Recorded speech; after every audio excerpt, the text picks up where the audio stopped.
All right, notice of the meeting for Tuesday, November 15th, 2022. This will be an open meeting. Notice has been given to the public at least 24 hours prior to the meetings by forwarding the complete agenda to the O'Connell County Reporter and all other news media who have requested the same. Copies of the complete agenda are available for inspection at the office of the city administrator. 6 p.m. Committee of the Whole in the council chambers with the following agenda. Meeting called to order.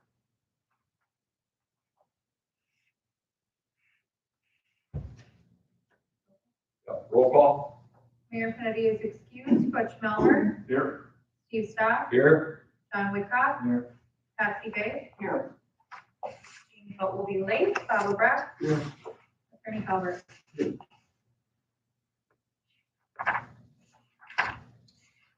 Approval of the agenda. Get approval of the agenda.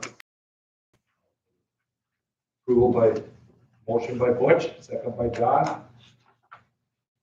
All those in favor? Aye. Opposed? Motion approved. Correspondence.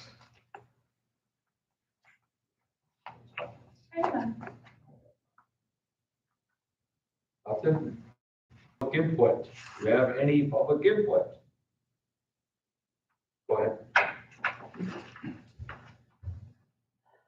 Victoria Bosted, 224 3rd Street. I'm not going to speak to you at length tonight. I understand on your agenda you have matters of the city debt and the budget to be considering. However, I do plan to attend meetings, future meetings. I wish to communicate to you as a council more information, more factual information regarding the harbor tourism. Facts I was not allowed to speak of October 11th. And the very fact that that occurred, I'm still stunned by it. In my mind, this is the very reason why O'Connell cannot reach its full potential.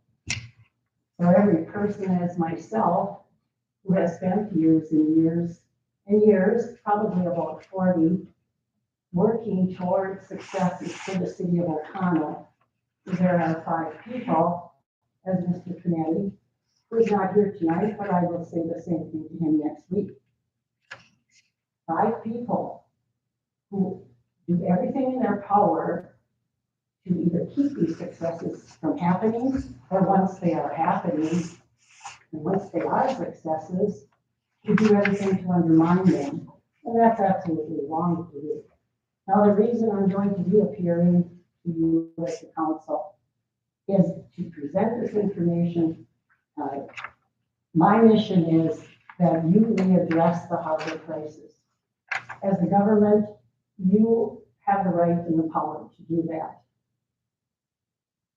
I wouldn't be taking the time and I wouldn't be doing this if I didn't think this is something very, very vital that is going to have an impact on the city and the harbor tourism that very likely the city will not recover from. If anyone knows me well enough, you know that I only speak the truth. Thank you. Thank you. Any other public input? Any other public input?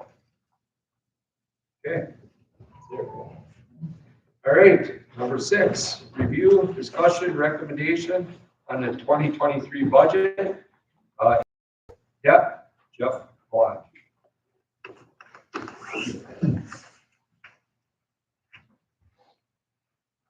Thank you, Steve, appreciate it. Thank you, council members. Appreciate the opportunity to address the council and discuss debt in general and your debt specifically, and basically what it represents and why it's at a certain level of where I think it should be for a city of this size. I think, as you know, having gone through a budget or two, you're really hamstrung in terms of how the state allows you to increase your revenue, particularly for operational purposes. very difficult for a city or community in the state of Wisconsin to increase their operational budget because you're restricted to some foolish number that the legislature said is net new construction. And for most people throughout the state of Wisconsin, most communities throughout the state of Wisconsin, it's 1% less. And so how can you possibly provide services, pay good people who work for the city to a 1% increase based on some net new construction figure? And even in communities that are very active in terms of generating real growth, you're very seldom over 1% in terms of that amount. So what happens is you're forced by the state legislature with the certain acts that are in place and the biannual budgets that come out of the state to do a lot more of it on a debt service side. Because debt service in the statute is not something that you're restricted to. In fact, you are required by state statute to levy the debt that you have. Now, and it's without limit. The statute's very specific in terms of that, and that's key in terms of us as Wisconsinites being able to borrow money at some of the cheapest rates in the country. Because we do have provisions in our statutes that allow us as the city of Will County to pay our debt. Listen, nobody likes to increase taxes. Nobody likes to pay taxes. But we all need to understand why we have debt service. And we all need to understand that as a city of $250 million in valuation, we need to get to a point that annually we can pay off enough debt so that in the future you can borrow more money to do the projects. Because you can't levy for them. There's no possible way that if you have a street that's $1 million, that in your budget you're going to throw $1 million in to do that street. First of all, it's not equitable to the citizens of the community because that street's going to last more than a year. So why would you expect to pay for it in a year? But on the flip side of it, we also have to understand that we need to pay debt service at a certain level because we borrowed money to do projects that we've already done. And so we can't let that dollar go beyond the useful life of the project. Let me say that again. Most of us have a home. Most of us have paid mortgages. If it comes time that you need new carpet in your house, you're not likely to go out to the bank and refinance your mortgage for another 30 years to pay for your carpet. It's not going to last that long. I know I'm being very simplistic here, so excuse me. I'm not treating anybody in any way that is demeaning or derogatory, but I want all of us to understand what you're doing when you adopt a budget. So you have two factors that influence the tax rate on your community. One being the operational side, which is very restricted. You really have almost no control of what that's going to be. When Brittany gets that sheet from the state to fill out, it's basically almost already filled out in terms of what she can do, what you can do in terms of that budget on the operational side. And if you've got good people, which I know we have here, you should be able to pay it. And that all comes out of the operational side. So when you're looking at your budget, police and fire, whatever it might be, you need to safeguard that operational side of things because you're so restricted in terms of the dollars that you can get to operate this community. That service is totally different. If you have various projects, equipment that you need, those need to be borrowed for. Those need to be put into a structure where you're paying them over time through their useful life. If we're doing squad cars, as an example, for the police department, those squad cars are probably 3 years. You get 5 hours. You get 5. Okay, that's incredible. Most people, when we do them, we put them in the budget and we pay for them over the first 3 years. Here we can pay 5 because obviously they don't last that long. So we want to make sure that we provide for the police department. And I'm going to use that as an example. And we need squads. Every 5 years, we're going to replace those. So when we look at the budget, and you as the basically governing board of a $250 to $270 million corporation, which is exactly what you're running, You need to look at those particular things and say, we have to have a plan that's going to pay for those overtime, that's going to provide our police department with squads every 5 years because they're going to need them, and whatever item that might be in the budget. I'm going to pick on Jeremy because his budgets have been, I'm really impressed with that young man in terms of what we have here. I don't mean to embarrass you, Jeremy, but I got to sit in and in rating calls. The man's worth I don't know what we pay this gentleman, and I'm not your agent, but he's worth every cent we pay this guy. I'm serious. I've been in this business 41 years. I worked with a lot of Jeremys. They're not all as good as he is. I'd hate the hell to lose him because we couldn't raise a salary more than 1% because of the way you're hamstrung in terms of an operational budget. So when we have some monies that are in our fund balances, we really should try not to spend those on capital projects, right? And I know we've done that in the past, which we probably shouldn't have done. We've had some streets that had to be done, and the city took monies out of our various fund balances to pay for those. Those probably should have been borrowed for because of the way in which you can levy, and we could stretch them out over a period of time. Instead of taking our fund balances and paying for them in 1 year, that street's gonna last longer than that. We should have a 10-year note to pay that back.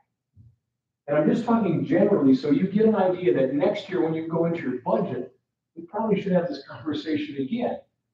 We should talk about those particular things and how you're gonna address that and where those monies really should come from to benefit this community.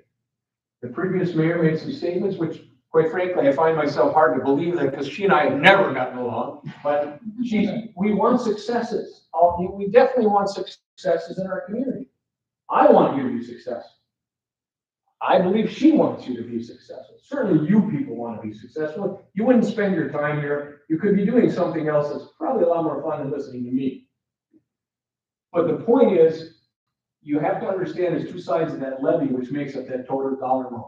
I get that you don't want to raise taxes. I understand that our debt is right about $1 million a year. Let's think about it. Why is it so high? The reason we tried to get it to that level was because, think about 3 years. 3 years, if you have a levy for debt service at $1 million a year every year, in 3 years' time, every 3 years, you could borrow $3 million to do additional projects and never have to increase your levy. Let me say that again. If your debt service is currently at $1 million and you have that in your levy, and it's a lot of money, there's no question, but every 3 years you're paying off $1 million. That's $3 million. Every 3 years we would have a 3-year CIP, part of our 5-year plan, that you would borrow $3 million to do additional projects, and Public Works could actually get that done. Wouldn't that be great? Listen, we have challenges as a small community. I love Oconto, really do. Grew up with a lot of these folks. Very proud of it. I've known John a long, long time. And certainly Robert and I went to Catholic school together, and I got beat by the nuns a lot more than he did because he was a lot better than I was. But point being is I've known Bob for a long time, and I still have a wonderful vested interest in your community. So I'm happy to help in any way that I can. But that's the reason why we are where we are. So when Brittany called me and said, we really don't, the council really doesn't want to levy this much. Okay, I get that. I understand it's political. I understand there's two sides of the page. No matter how thin the page, there's two sides. I don't want to charge our constituents any more than is necessary. But I do want you to be in a position that every 3 to 5 years, we can buy new squads for the police department. We can provide for the fire department. We can continue to repair the streets that our constituents drive on. Jeremy's got a different budget. He's running the utility in an incredible fashion. We're in great shape in terms of our utility. Quite frankly, if our general fund was close to that, I wouldn't be here. And that's what we need to get our general fund to. So when Brittany said, geez, Jeff, what can we do anything? Yes, of course we can. We can restructure some of our existing debt. So I said, you know, I wouldn't take more than $300,000 out of that debt service levy. So right about $1.025 million, I think it might be, Brittany. If you if you targeted for next year, 725 for the debt service, we're gonna have to do some restructure, certainly in the next quarter. Okay, we can do that, it's not a problem, doesn't have to be done tonight. But at least it's gonna get your levy down to a little bit more reasonable level. And we're gonna need to work on this going forward. And maybe we wanna get it back up to 800,000. We have, our public works department, so we need to work with them to understand which projects they're undertaking and how much they are each year. None of these are getting any cheaper. We certainly look at what's happened in the last year, it's like, holy shit. Excuse my French, don't write that in the minutes. But it's been terrible for all of us, gas, food, everything. I mean, everybody's feeling the crunch. And so I understand as a local government, we want to do what we can to alleviate some of that. But I honestly wouldn't reduce our debt service below that $725,000 mark. It's going to be tough to swallow, but going forward, at least then, over a 3-year period, you're going to do about $2.1 to $2 million of projects. And if we can do that every 3 years and get away with it, which I'm not sure we can, a city this size, you look at general fund projects and what needs to happen, that's what needs to really drive your thinking. I know I sound like I'm preaching and you can slap me if you want, I get it. But I really do want you to understand the significance and the importance of our two sources of money. One is our operational levy, which you are totally restricted on. The state tells you, you got 60,000, I don't know what ours was, but probably not much, 50, 60 grand you can raise for operational side of things. How are you going to make government work? How are you going to make a business work like that? So when we look at everything else that we need to do, whether it be equipment, streets, roads, whatever it might be, we need to find another source of funding. And that's kind of where we are at this particular point. And I certainly hope that that kind of makes sense for everybody in terms of where you are right now. But I'm also looking at the future. We want this to go further. I, like the mayor, want us to have successes. In order to do that, we've got to have good infrastructure. We've got to try to attract more business. Because let's face it, as much taxes as Bob might pay, one of our businesses in our business parks pays a bunch more. So we need to have those kind of people. We need to undertake those efforts to try to get those businesses into our community. And I know we can do it here in Oklahoma. You have a great quality of life here. So you just really have to understand where we are and the limited sources that you have for money. You basically got two. And what's happened really is you've been forced by the state to get as much as you can through borrowing and paying it off on a levy that you can control without limit. Unfortunately, that's just the reality of the situation. That makes sense? I wish I had better news, Mayor. Steve, Mayor. Steve. But that's the nitty gritty of it. And so you can take my advice, you can tell me to find up yours and get the hell out of our community, but I wouldn't lower it more than that 725 because I think going forward, it's where we really want to be. Your debt's relatively short. And I know it's a little bit high, but it's short, which when I look at how you can structure debt, you have the capability of getting millions of dollars at this same level. We really don't have to, if you were to levy and you had $1 million in your debt service levy, I would say you guys can do just about any project you want, get as much money as we want from a borrowing standpoint, and not have to raise our levy above that $1 million for debt service. That's where I've tried to get you. You're not here because of an accident. We targeted a little bit higher. The two issues you're talking about that are due next year and the year after, the $500,000 and the $520,000, that debt's been out 10 years already. We haven't paid a dime on that debt. We paid interest. We haven't paid any principal back. Now you want to push it a little further down the road. Okay, we can, but there comes a time when we have to pay it. And I know part of it's TIF. We've got some other questions with respect to that. I think we're probably do some more monies from the TIF district. We need to take, Ricky and I will take a look at that with the Department of Revenue. So not everything's bad.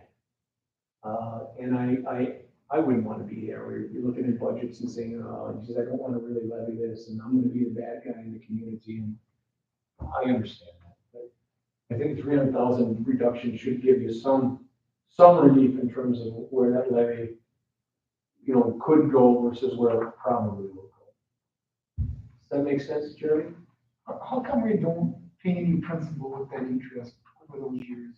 Because that's an excellent question. Jeremy's question is, why didn't we pay any principal over those years? And if you look at that historical debt service, the reason we didn't, Jeremy, when I took that debt service, we had a high debt service in those first number of years. And when we refinanced it, I put that in the net last 2 maturities where we had no debt. And now we're at that time. So that's why. We were paying other principal. So you really need to look at the total debt service because it's made up of 3 or 4 different issues. Excellent question, glad you brought it up.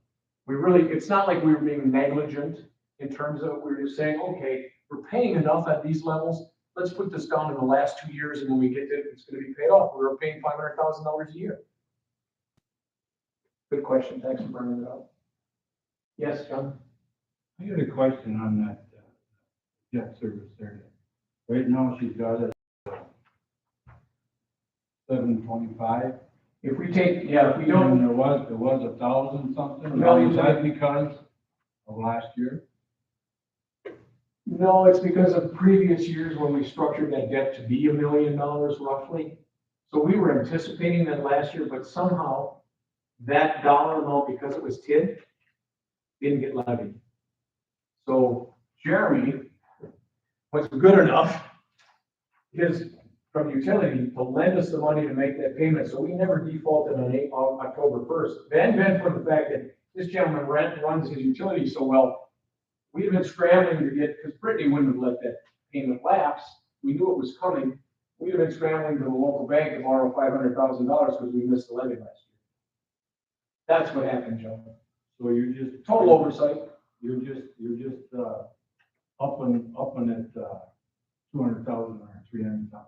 We're actually it should have been $1,025,000. Right. And we're now gonna say, listen, we're gonna restructure some of our debt. So we can probably levy 300,000 less because knowing we're gonna do some borrowing next year to cover that up and then stretch that debt out for a few years. We're gonna pay. Well, next year it'll be like 725 again. We're gonna try to do everything. That's a great question. So what we're gonna try to do, and I think we're very capable of doing that, is that when we restructure your additional debt, instead of having it at $1,025,000 a year, you're probably gonna be closer to $725,000. We're gonna add a couple of years to the debt service. That's not a big worry for me, but it's gonna reduce what we can do in the future in terms of borrowing new money if we wanna stay at that level. So, yes, that's the intent. My next question was, on the bottom it says amount remaining over. Started out at 13,000 and now it's at 501,000. Brittany? I think what you're referring to, On the bottom there, you got a yellow. yeah, what that is that's with that debt in there. That's what our levy can be. Because we didn't want to have taxes so high, that's the bottom number is how much you guys have cut that levy limit. So that, whatever, 441, is it? It's changed a couple 501, times. 501. Yeah, so that's how much under our levy limit we are. Under. That's how much we have available if we wanted to put that in the budget. Why does it say over? Over. Because sometimes it is over. Needs. Right. Oh, okay, I got it.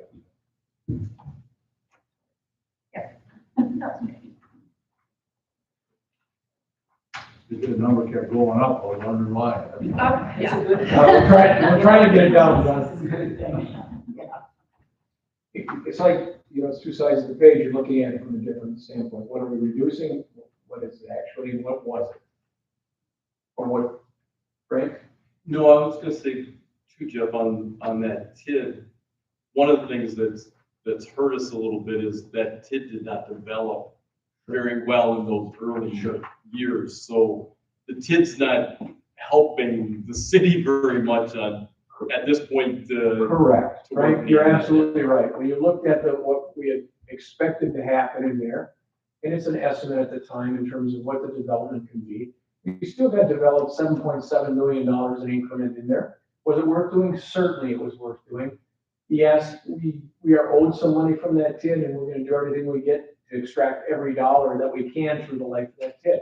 And, you know, we need to make sure we're getting the dollars that we deserve based on that $7.7 million of growth. But you're right, it's not perfect, but at least we're getting something out of it. We should be getting about, my estimate is we should be getting about 180,000 a year from it.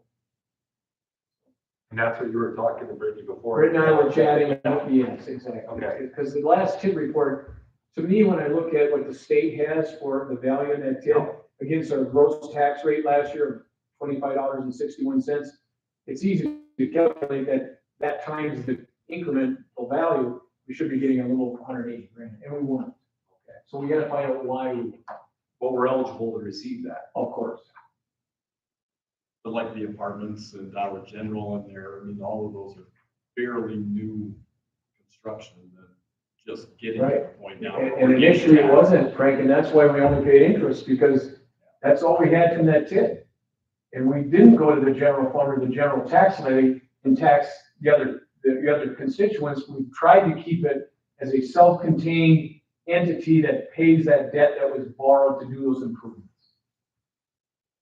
That's correct. Any questions from anybody? I'm certainly happy to help in any way that I can. And I will assist Brittany in whatever she needs. Perfect. Good. Thanks, thank you so much. Thanks, for your Jeff. time. I appreciate it. Appreciate you coming out. Yes, John? Did you get a deer? I got one in Montana last week. Yeah. Thank you for asking. Yeah. Hey, even a blind squirrel bites an acorn once in a while, right? Thank you, yeah. Thanks, Jeff. Thanks, everyone. Thank you. Let me go on to the next one. So since we last, we had the raise in taxes at an even $89.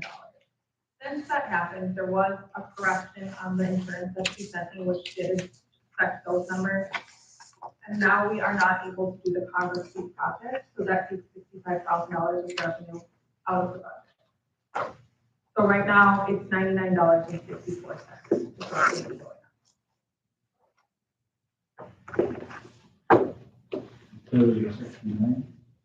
Eighty. It was 89. When we left last time, it was 89. That was with the incorrect insurance amounts, and that's 65,000 in there. That's with the insurance?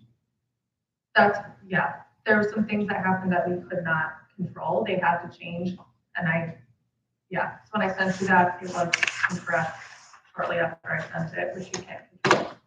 Which, when you're estimating things, they're gonna change. Unfortunately. Yeah, go ahead. Yep, I was just gonna put it in my report, but we moved, obviously went over for bids because we had to, on our viewers, because that federal monies that we had to be used for that project upcoming, but bids came in really high, just like they did straight across the state, just like Jeff was just talking about. So that project, just bid wise was almost an extra $120,000. So that $100,000 that we were gonna put aside to make sure that we could do Congress Street now has to be put towards, Bermuda Street. And you have to do that project, you'd be foolish not to do that project because you're using federal dollars and you're still getting almost $300,000 from that project, but you're putting in about 200 or just over 200,000 compared to just over 100,000 that was going towards that project. And that's what they're seeing across the strait now, is that a lot of the projects that are just opening up right now, they're seeing the projections that the DOT has made and local engineers have made aren't even close to what projects are being bid for right now. Problem with federal projects, they're always going to come in a little bit higher because federal projects are a pain in the rear end for any construction company to work with, just because the amount of paperwork you're dealing with when you're dealing with federal government. So a lot of your local contractors don't really want to deal with them, so the contractors that are typically bidding on these projects are national companies. So the two companies that bid on that project, one was Denton and the other was Northeast Asphalt, who are two of the largest in the state, if not two of the largest in the Midwest. And so of course their numbers are gonna be higher. So, with that being said, you know, could we do Congress Street? I prefer not to, just because it would make things super, super tight, and I definitely don't want to be over budget. There has to be some wiggle room there just to make sure that we have enough money, not only for that project, but other maintenance that happens throughout the year. Make sense? Is that something you could hold off a year because of the, prices for the products are so high that they may come down next? Not of yours, because that was a federal grant, it has to be used next year. There's a time frame on it. Yeah. Like that's the- what I meant. Yeah, like the outlet grants. So we've got 38,000 that we've got, for Arbutus Street, not for Arbutus, for Congress Street. But that project, I've got until 2026. Spice Road, where we've got roughly a 50-50 match, and you see with prices there, that's just gonna make that project worse down the road. But we've got roughly about $300,000 in grant money coming from there. But that project I can push out to, I believe, 2027. Those I can push out. Your Arbutus Street one I can't, because it's a federal, and this is the date that money has to be used by. If you don't use those monies, then the next time you go apply for a grant, they're gonna say, well, you didn't use the last one, you're not getting that grant. So you wanna make sure anytime that you've been awarded a grant, that you use that grant money, otherwise you're not gonna qualify the next time. So the money that we were allotting for the Congress Street, that's gonna be pushed over to Arbutus, is that what you're saying? That money that we were gonna take for No. the spot, You mean for the, no, that extra money, so where's that money? So you talking about the ARPA funds? Yeah, So the ARPA funds, you know. yeah, because Mike was getting, Yeah, so the ARPA funds are still gonna be there, that roughly after my purchases, this cloud card. yeah, Is roughly 95 to 110, whatever it may be, in there. You know, we hope that we can use that for next year's projects. The other thing is, I was gonna bring up in the report, is our compactor just went out at a transfer station. No, the compactor, look at new compactors, you're looking anywhere from $35,000 to $80,000 for a brand new compactor. That compactor, is 36 years old. So you've got your life out of that compactor. Okay, just like we get a life out of most of our vehicles down there, but it is shot. There's no repair. It's not worth repairing. It's gonna be about 15 to 16,000 to put new rams, new seals into that. It's not worth doing that. So, that just happened last week, so I'm still working with, a couple companies on getting prices, whether they're news prices or whether they're leasing. Waste Management's gonna be our new contractor next year on our garbage collection side of things versus GAD. They have a leasing program, so we're gonna possibly look at maybe possibly leasing a compactor from them, because they're also gonna be looking at switching us over from our curbside pickup to a cart service.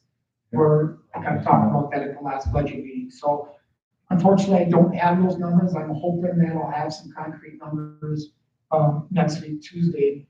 I'm leaning towards probably it's gonna be a lease, because I think that's the most, efficient way to go. Just because I just don't think we're in shape to buy a new compactor. Looking at the future where we're gonna be, I'm not sure if we're even gonna need a compactor, because when a cart service, everything's gonna get hauled out anyways. So, but again, I'll keep you posted next week. Hopefully next week Tuesday I'll have more information on it.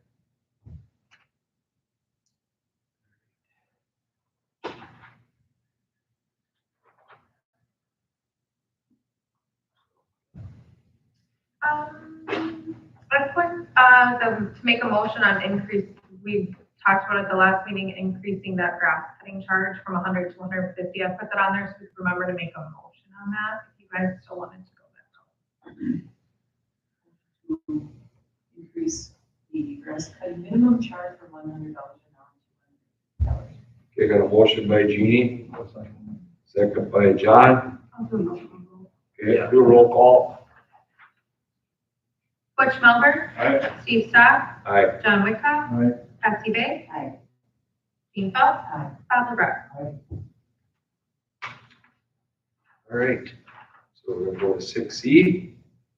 Other, Other 2023 budget. Okay, yeah, so like I said, that's where we're sitting right now. Does anyone have any? I have a question.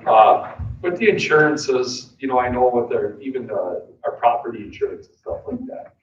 You know, as far as the deductibles and stuff like that go on say our building here, are we maintaining like a higher deductible to keep our premiums down a little bit? I mean, I'll use myself as an example. I got like a $5,000 deductible on my house because I'm a contractor. Something goes wrong, guess what? I'm gonna be the one doing the work anyways, so I keep my costs maybe a little bit. But I'm just wondering if we have like $1,000 deductible, a $500 deductible, because we pay a lot for property insurance. You know, if we raised that up to say $5,000, When I I got don't know. the quotes from, when you asked about the deductible for home Yeah. insurance, I got the quotes for $1,000 deductible, $3,000 deductible. I did not even think about the property and liability. I didn't even think that you could control that deductible, so I did not look into that. Okay, I seriously think that's something we should look into. That could bring our premiums down considerably. I mean, even if it went to a $5,000 deductible, I mean, They've never even mentioned that in any of our meetings. I'm just crazy about insurance, so I deal with it all the time, so I'm just thinking, you know, maybe when you talk to the insurance company, ask them if that's you know, we'd like to, maybe we were already at the $5,000 deductible, I don't know. I've never seen a policy, we're at 1,000? I know we're at Okay, 1,000. so I would suggest that we try to maybe go to a $5,000 deductible because, well, hopefully we can at least come up with $5,000 if anything went wrong, right? But I seriously think that could save us a little bit of money with all the properties that the city owns. I think that could be a little bit of a savings for us. That may help us with our task at hand here with that, with the tax increase. Yep, I'll reach out to them tomorrow and, Worth a try. yeah, I was absolutely. thinking about that today. I was like, you know, I'm not so concerned with the vehicles and stuff, but, you know, I mean, I think that definitely property, if we could. Yeah. Does, okay, what else we got then for that? Does anybody else, John? What, on the health insurance, did you go with a higher deductible on that? Yeah, I actually, when I was handing out your papers tonight, I was thinking of the budget per usual this week. And I called Jenny from our insurance place. And I asked her, if we do decide to switch to a $3,000 deductible, can we still offer our employees at more cost to them, and not more cost to the city, to stay with the $250 deductible or the $1,000 deductible? And she said, yes, you absolutely can. So we can put in our budget for I think the 1,000 is still in here, but we can put the 3,000 in here and then give them the option to stay with those lower deductibles at more cost to them. I think that's, I think that's a fair, yeah. Yeah. I like that idea, because then you can give them that option. Yeah. Like if you want to stick to the 250 or the 500, you're gonna have to cost you a little bit more money. Fortunately, the price of insurance is crazy, so.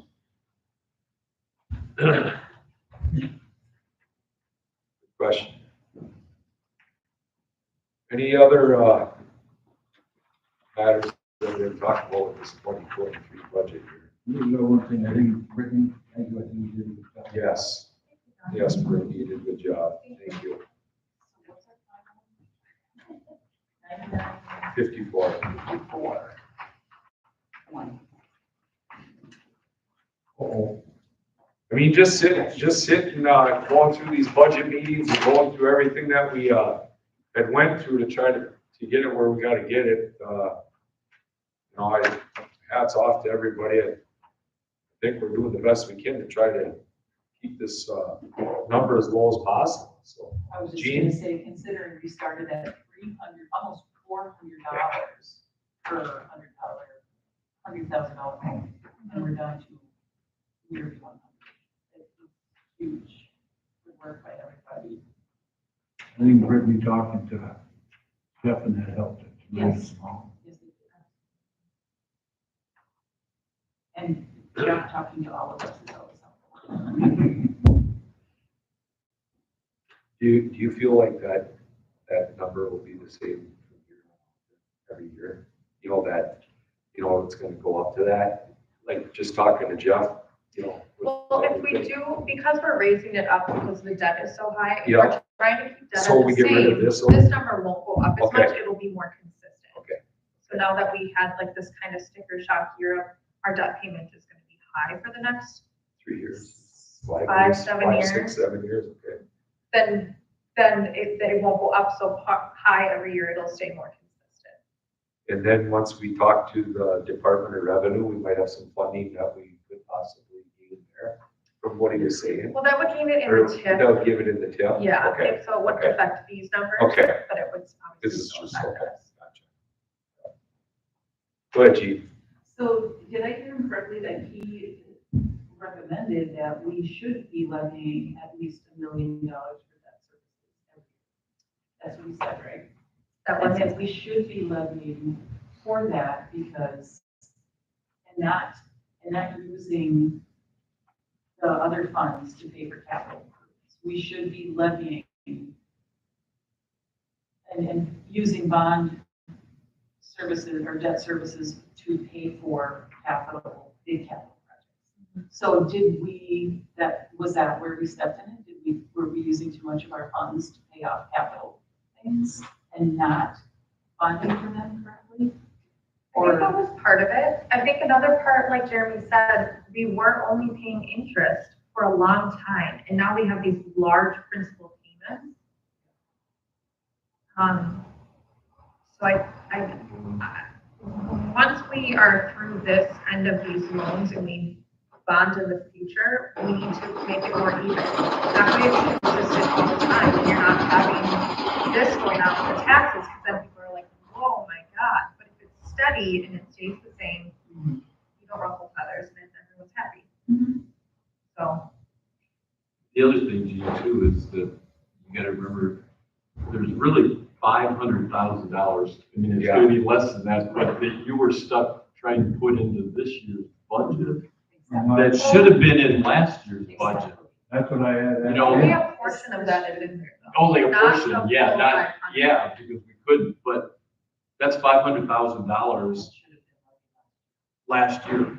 And so, last year, yeah, the number would have been higher on what people were paying, but that would have given you a more level playing field going into this year.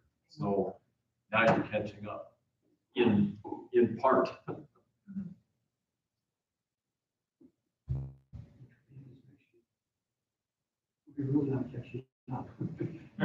It's gonna be a tough, it'll be a tough. It's gonna take, a few years. Yeah. Well, I remember when we started doing this, when we were talking about this budget too, Jeremy had said to us, this will probably be the toughest budget you guys will ever have to pass, that in my 20+ years being here. And, unfortunately, a lot of us are new. So for us to come in and do the best we can, to try to keep this in check, I think we did pretty good, just on Jeremy's words of wisdom, just basically telling us that it's gonna be a tough fall for us, and we're gonna, ruffle some feathers, which we might be, but, overall, I think we did the best we could for our communities. And it might come down a little bit more. Right. Yeah. Right.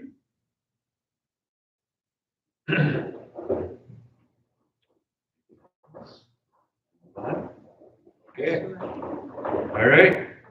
Number 7, discussion recommendations on department reports, building inspection report. Go ahead. I just want to comment on the building inspection. I'm gonna meet with Joe on Friday.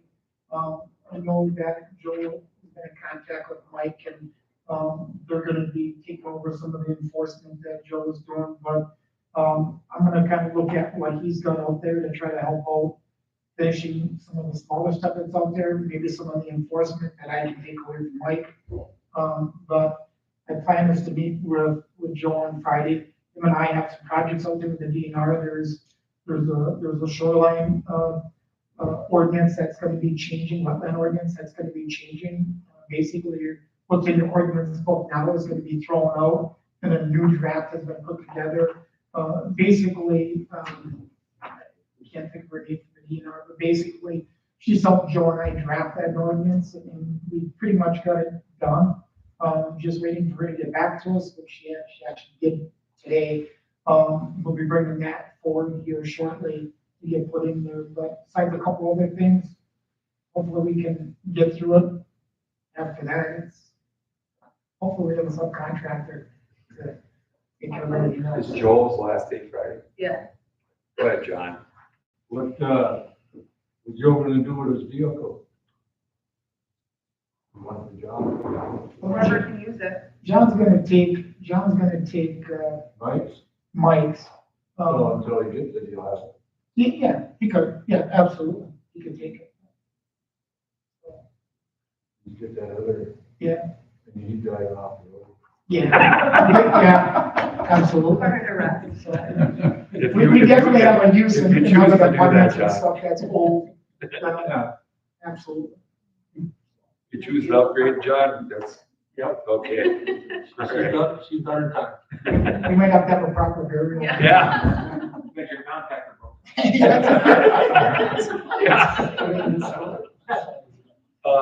So Joel's not here to do anything with the inspection, so okay, anything else? We need to really talk about that then. So I guess next, police, Mike? Yep. Just as, it was in those papers I passed out, there were 20 ordinance violations for the month of October. The total calls for service was 422. And that brings our total for the year at 5,060 calls for service. For those who haven't heard, there were promotions in my department. The promotions were budgeted items, but I agreed to hold off on any pay raises until the first of the year because we do have a bunch of new people across the hall. I'm giving them a break so they don't get too overwhelmed. But Cassie Dufek was promoted to captain. Lieutenant was Nicole Crocker, and Sergeant was Brad Shear. Those are promotions in my department. And the only last thing is I will be on vacation till November 28th. Nice. But I will be around, so if anybody needs me, I'll be here. Congratulations on the people moving up the ladder. Awesome. Josh? You can see the call volume for the last month. We had 22 reported NIPR incidences. Again, those are when the fire trucks need to respond, whether it's car accidents, structure fire, or anything that pertains to the fire side of things. We had 91 EMS calls. So for the month, we had 113 total calls. Year to date, we're at 1,175. We're roughly about 100 calls behind this time at last year. For training night, we had some bad weather, so we postponed the first one. We were able to get into it, our postponement, we got into it in the early parts of November. But our second one, we had Wisconsin State Department of Safety and Public Services, DSPS, come in, get us just tabletop exercise and training as far as the importance of documentation, the training in the fire service, health, and we got an OSHA has a standard. We got to have a Department of Health and Safety Office committee within the fire department to make sure that we're maintaining that health and safety of our members. So it was just a nice refresher of the things that need to be done and covered that are regulated by the Department of Safety and Public Services. Of those 113 calls last month, 16 of them generated the all-call response where we needed assistance. 11 times the all-call was done for a second ambulance call. During that second ambulance call, one time there was a third call, and 4 of those calls of the 16 were fire-related where we needed a full response of the crew. So whether it was a pulseless non-breather, a car accident, or something on the fire side, but 4 times we needed the full response of the department to come in. Some of the high notes on the bottom, if there's any questions on there, please feel free to ask. I ain't gonna go through them too much there, I'll just leave it be. And very similar to Chief Rayberg, tomorrow evening I will start vacation also and be back on the 28th, but I'm always available by phone. Thank you. I got a question. Go ahead. You kind of told me. We got 15, 8 on call. Yes, If you went volunteer, what would it do to your department? we went volunteer, probably wipe it out. In all reality, there is no such thing as volunteer in the fire service anymore. Anybody that was volunteer had made the transitions and went to either full-time paid on, or full-time staffing, or they, had to close up the doors and didn't have nothing to offer. So all the other cities are all paid on call Pretty much, most of them. or they have some type of a monetary bonus at the end of the year. So, our closest nearby neighboring departments, Pensaki, O'Connell Falls, and Little River, they have all monetary funds that they pay their members, whether it's per call basis, amount of response time at the end of the year, with events, things like that, however that generates. But they're struggling very significantly to get those people to come in the door for that type of minimum wage. And they're not, we're using EMTs, We're advanced EMT. and these would just be firefighters. Our neighboring departments, our 15 members, there are 2 that are strictly fire trained, and then there's an additional 2 that are only EMS trained. So we have 11 that are cross-trained at EMT/fire. Big difference. Okay, thank you. Thanks, Josh. Any other questions? All right, next, Johnny B. I gave you the revenue handouts for, Oakwood and also for, Drinkwater Park and Harbor, and then that'll be the last handout, until the new year, so those, numbers on there are all the final numbers for the revenue. Once you get a chance to look them over, if you have any questions, you're always welcome to stop by or give me a call. The main sanitary pit is, fixed at Oakwood. We got it all done in a day, so that's a big thing off our plate for 2023, because that's a pretty important item that obviously the inspector could have shut us down for. We're in the process. We just got some odds and ends on winterizing and some leaves, as long as we don't get pelted with snow. Also, we got our snow removal equipment prepared. Then once that's completed, then we'll start working on picnic tables and other things that belong in the parks that need repair or painting. And then, maintenance on our equipment to get it all ready to go in the spring. That's all I got. Anybody have any questions for John? All right, thanks, John. All right, next we'll do Jeremy, Public Works. I updated you on that, Judah Street and Congress Street, and obviously talked about the compactor, back in the budget, so those 2 things are covered. Leaf sucking, we've been behind, we've had some, both our, actually, one of our suckers, had a mechanical issue that was done. The other one wasn't done, but the truck, the truck was done, so that was done. That one's behind, so we're trying to catch up, and hoping to see this week and get it done. But, we're caught up somewhat for the most part. We didn't work over the weekend, we had to on Saturday, because we just need to get this upcoming snow, and all of this road, and 2 guys out there. There is obviously room in our budget for that in overtime, but obviously we don't want to use it if we don't have to. And then our Christmas decorations will go up next week. Hopefully go up next week. We're short-handed, just like Mike and the chief said over here. We've got a lot of guys on hunting vacation right now, so we're at bare bones. That's all I got. All right, any questions? All right, thanks, Jeremy. Next, administrator report. I don't have too much to report. I mean, it's just been mostly budget and tax roll and election and all that good stuff.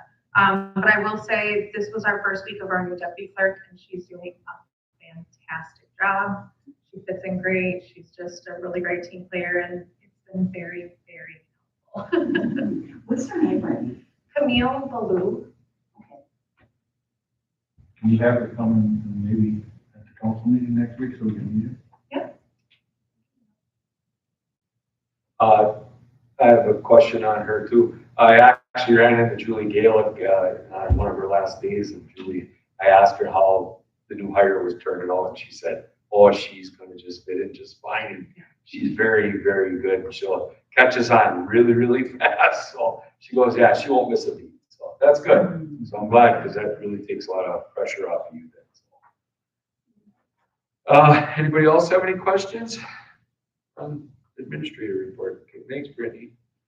All right, so we'll go to 7B. Accounts payable for the month of October 2022 in the amount of $280,197.86. Payroll for the month of October 2022 in the amount of $152,876.67, and other financial reports as presented.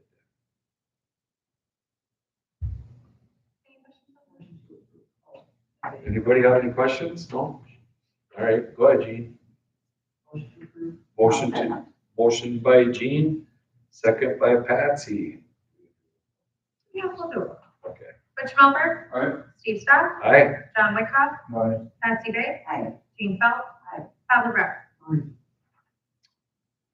All right. Next, we'll move on to the recommendation from Board of Public Works. C, approval of an ordinance regarding revisions to the health and sanitary ordinance in the municipal code of ordinances for the city of Oconto, section 8-3-13, refuge containers in residential districts. Go ahead, Jeremy. Basically, all we're adding there is that someone that brings in a large dumpster, that they can't be placed on the street. We've always enforced that, but just lately we've had some issues with that, so we wanted to make sure that that got put into the ordinance so that when they do get the permit, it's actually written, it'll be written on the permit that they're not allowed to put them on the street, city street, unless they have permission from us. Okay. No, that's One at a time. Okay. All right. So does anybody have any questions for Jeremy on that? Otherwise, I'll get a motion I'll to, make a motion. John make a motion to approve, second? Second by Gene. Rich Melberg. Aye. Steve Stock. Aye. John Wickoff. Aye. Patsy Day. Gene Felt. Pavel Brett. All right, next is 7D, approval of an ordinance regarding revisions to the public work ordinance in the municipal code of ordinance for the city of Oconto, section 6-4-9, removal of trees and stumps. Go ahead, Jeremy. So when it comes to enforcement of trees, John and I work together on most of the enforcement. One thing over the years is that, when you do a storm and there's trees that go down, there's really nothing in the ordinance to say that we can enforce someone, a resident, to make sure that debris gets cleaned up. If it's obviously if it's like a larger wooded area, you're not gonna tell somebody they gotta go in the middle of the woods to take a tree down if it's on their own land. But when it comes to like a residential property and it's an eyesore, whether it's an eyesore for the residents or someone that's driving by, or it's a place where you can get rodents to the habitat, we want to make sure that we've got something in the ordinance that we can address that. So that's basically what it's doing. Makes sense? Go ahead. That's under, your discretion, I take it? I mean, Yeah, John and I will go there and take a look at it and see what it is. And then at that point, we'll take a look to see, what enforcement has to be done. You know, typically, we go in there and we write them a letter, or if they're home, we try to talk to them first just to say, listen, you may not be aware of the ordinance, we want to make sure that it gets cleaned up in a certain amount of time. A lot of times, you know, when trees fall, if they fall from your property onto another property, it's actually the property owner next door or your neighboring property that's responsible for that cleanup. So if you've got a 60-foot tree that fell and 30 feet of it fell on your neighbors, that 30 feet is responsibility of your neighbor by law and by statute. It's a crazy law, but that's what it is. If it were to fall on, you know, if my tree fell and it fell into John's yard and hit his house, his insurance is responsible, not my insurance. As crazy as that sounds, that's what it is. That's what the statute is. So sometimes we get in those gray areas where we get a lot of arguments about, oh, I'm not cleaning it up, it's not my tree. Yeah. And so then you got to reference statute on that. It's crazy when things. So in some situations, an elderly person can't do a tree and they don't have any relatives around, we would clean that up and then charge them on the tax base. we try to get them some help. and get them taken Okay. care of. Well, there's enough people around, I think, looking for wood that we could probably make that happen if Yeah. it came down to it. Right. All right, and I guess we need a motion to approve, that ordinance also. Butch? Butch will make the motion to approve, second by Gene. Butch Melford. Aye. Steve Staff. Aye. John Wickoff. Betsy Bay. Jean Feld. Bob LaBrus. All right, 7E, approval to vacate alleyway between 3rd and 4th Street and Willow Ave and Collins. Frank brought it to my attention that we need to do a public hearing in order to vacate, so we actually can't make a motion on this tonight, but Go ahead, my Jerry. bad. Yeah, that's okay, but I'll just explain it. I gave everybody a map here. If you look in the center of that map between 3rd and 4th Street, between Willow and County S, you kind of see what I'm talking about. You'll see a right-of-way line. Right-of-way lines are those green lines that you see in those maps. And you'll see a right-of-way line that goes right through the center of properties between 3rd and 4th. When we see when I look at it, if you look almost in the center of the page. Right here. So basically, most, Yeah. yeah, so basically, most alleyways on the numbered streets are typically east and west.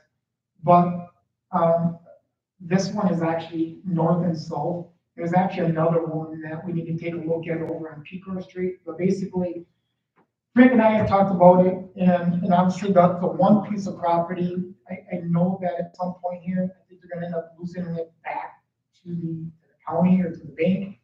At that point, it may become an issue because that alleyway goes between, one goes right through their house and the other one goes right through a part of a garage. So what we need to do is vacate that and basically it just becomes their property. They've been maintaining it forever anyways. Why it's like that, I don't know, but you always run across these throughout the city and really it should be vacated. Does that make sense? The county's kind of the one that put us on notice, because I know they're looking at, this is kind of heading toward back taxes in 4 years or whatever, but it probably should have been done long ago. Before that stuff was built over top of it, put it that way. We'll put together that ordinance and put it on the public hearing. Okay.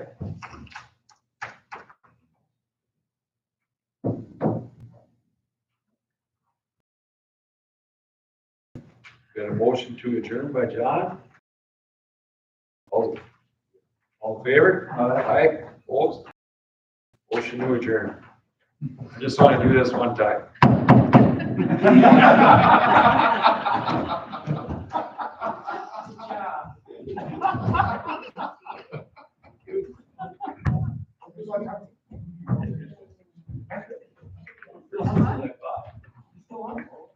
Yeah, oh yeah, yeah, same spot for the last 25 years. I was just saying, Yeah, I've been going out there, yeah.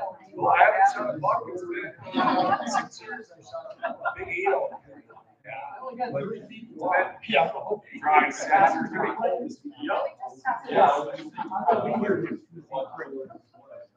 Yeah, 12, brutal, 12, 14. I'm actually, I sleep a big out there. Okay, thank you, Bob. Cause I'm all, I got